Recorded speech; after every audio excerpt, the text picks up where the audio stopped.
Sir வணக்கம் sir. வணக்கம். Sir இன்னைக்கு என்ன சார் முக்கியமான நியூஸு?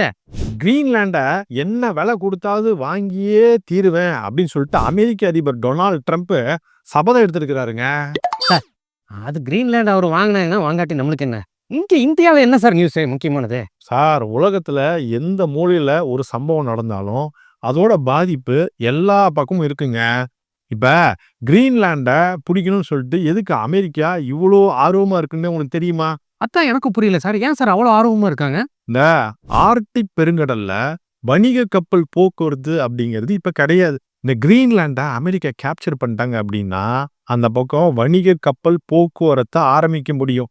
அப்படி ஆரம்பிச்சிட்டாங்க அப்படின்னா அது பொன் முட்டை இடுற வாத்து மாதிரி பணம் நிரந்தரமா கொட்டிக்கிட்டே இருக்கும். அது மட்டும் இல்ல, இந்த கிரீன்லாண்ட்ல அதிகமான எண்ணெய் வளங்களும் பூமியோட ரேர் எர்த் மெட்டல்ஸும் அதிகமா இருக்குது. கிரீன்லாண்ட கேப்சர் பண்ணிட்டா அது எல்லாத்தையும் தோண்டி எடுக்கலாம்ல, அதுக்குதான் இவ்வளோ ஆர்வம்.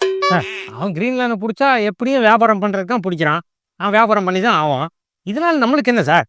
ஆர்க்டிக் பகுதியில் இருக்கிற பனிப்பாறைகள் தான் ஒரு மாதிரி நம்ம பூமியோட தட்பவெட்ப நிலையை பாதுகாத்துட்டு இருக்குது. இவங்க பாட்டு அந்த பக்கம் கப்பல் போக்குவரத்து ஆரம்பிக்கிறேன், சுரங்கம் தோன்றேன், எண்ணெய் எடுக்கிறேன், மெட்டல் எடுக்கிறேன் அப்படின்னு சொல்லிட்டு வேலைய ஆரம்பிச்சிட்டாங்க அப்படின்னா அங்க இருக்கிற பனிப்பாறைகள்லாம் உருக ஆரம்பிச்சிடும். ஆர்க்டிக்ல இருக்கிற பனிப்பாறைகள் உருகுச்சு அப்படின்னா நம்ம சென்னையில மெரினா பீச் இருக்காது, ட்ரிப்ளிகேன் இருக்காது, பெசன்ட் நகர் இருக்காது, திருவான்மியூர் இருக்காது.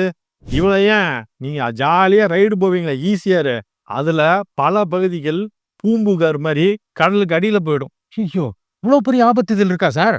ஆமாங்க, என்னைக்குமே மனுஷனோட பேராசை பேர் ஆபத்துல தான் கொண்டு போய் முடிக்கும். நம்ம பூமிக்கு இப்படி ஒரு ஆபத்து இருக்கு அப்படின்னா நம்ம நாட்டு மக்கள் சார்பா நம்ம தலைவர், நம்ம பிரதமர் தான் குரல் எழுப்பணும். எழுப்புவாருங்களா? அதெல்லாம் கண்டிப்பாக குரல் எழுப்புவார் சார். எழுப்புவாருங்களா? கண்டிப்பாக சார். எழுப்புவாருங்களா?